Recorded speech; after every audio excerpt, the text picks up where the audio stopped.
जय श्री माता। जय श्री माता। जय श्री माता।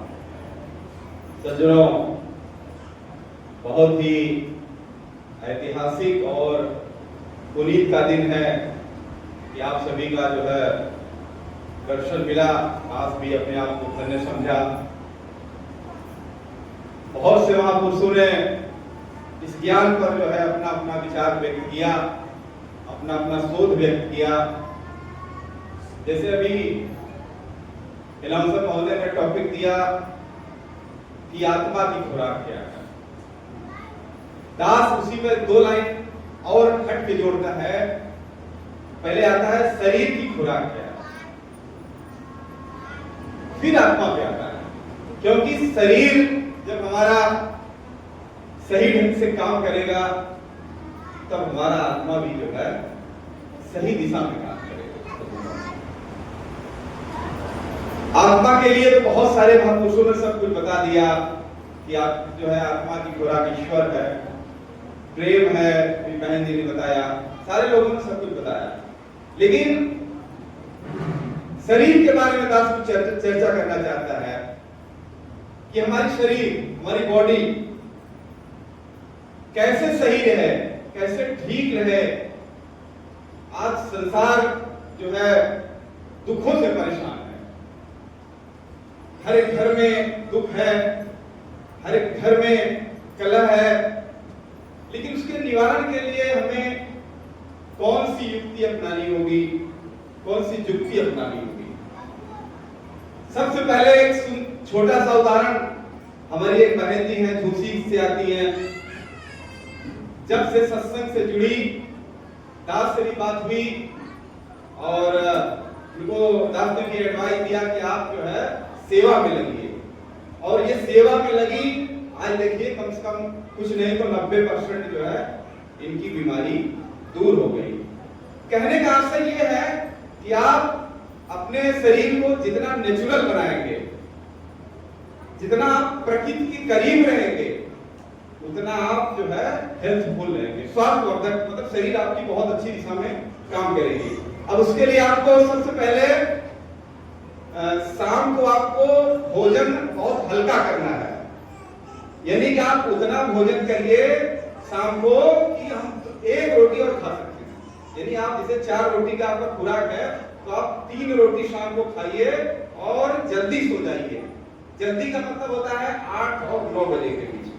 और 4 बजे सुबह अपना बिस्तर छोड़ दीजिए। यदि आप ऐसा कर रहे हैं तो 4 बजे जब आप बिस्तर छोड़ेंगे तो आप बिस्तर छोड़ने के बाद आपको सबसे पहले आपको वॉकिंग करना है।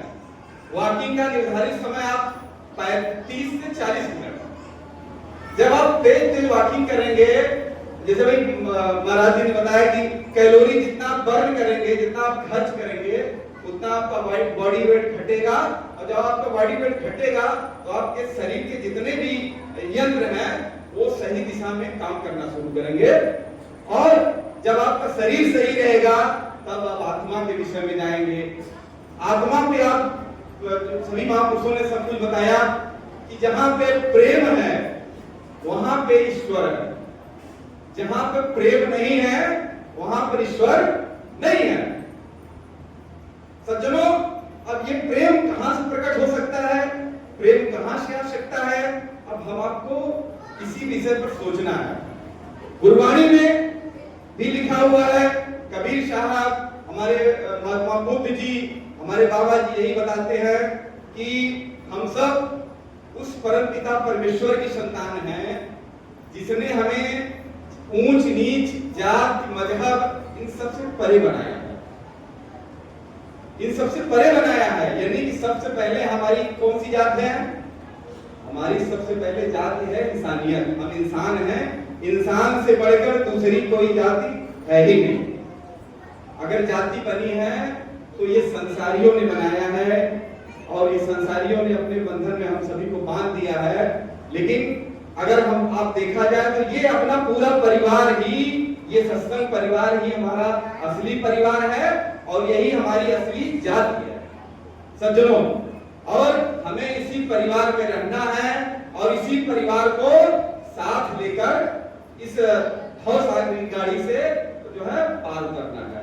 सज्जनों, दास बहुत बड़ा कुछ जानकार उकार नहीं है, आप ही से कुछ सीख लेता है तो कुछ बांटने की कोशिश करता है।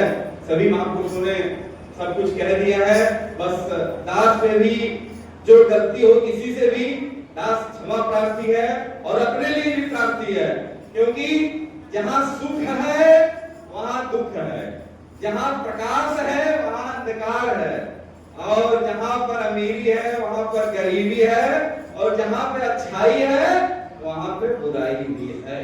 इसलिए कोई भी 100% जो है न किसी को संतुष्ट कर पाया है, बाप अपने बेटे को नहीं कर पाया है, बेटा पिता की नहीं को नहीं कर पाया है, लेकिन हमारी आपकी अपनी अपनी नैतिक जिम्मेदारी बनती है कि हम इस मिशन की कामयाबी के विषय में सोचें। अगर इस मिशन की कामयाबी के मार्ग में हमें अपने आप को बदलना है तो हम बदल सकते हैं, क्योंकि हम कुछ है नहीं, आप कुछ है नहीं, सच जो कुछ है ये अपना मिशन है, ये अपना सत्संग है, और यही साथ जाएगा और दूसरा कुछ कोई साथ जाने वाला नहीं है।